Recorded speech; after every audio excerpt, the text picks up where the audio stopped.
প্রথমে একবার আমার মারছিল, মারার পরে আব্বু আমার ওখান থেকে নিয়ে গেছে। পরে আমি বাসায় গেছি, আমার আম্মুর কাছে আমি বলছি কি হালিম খাবো। পরে আম্মু যে আব্বুর কাছে টাকা এনে দিছে, এরপরে আমি 50 টাকা নিয়ে গেছি।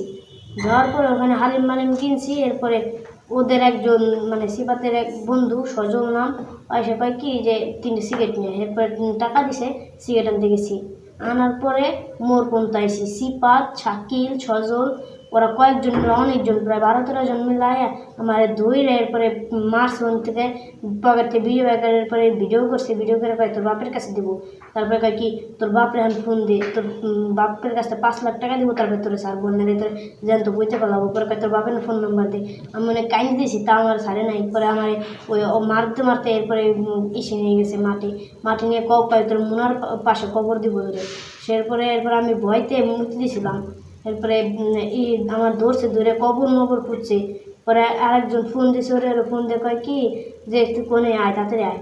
এরপর কয় কি আমি জিয়াদের কবর দিয়ে তারপর আসতেছি। পরে সিপাত আমার ধরে মাছ অনেক মারার পরে এবার আমার কবর দিবার গেছে, মানে আমার ঠাইসে ধরছে, কবর খুঁজে মানে আমার ঠাইসে ধরছে কবরের ভিতরে। তারপরে আমি মানে প্যানিং করে আগে দিচ্ছি কবর খোঁজার পরে এবার আমি ধরেই পলাইছি, কেমনি কী করছি আমার মনে নাই। তারপরে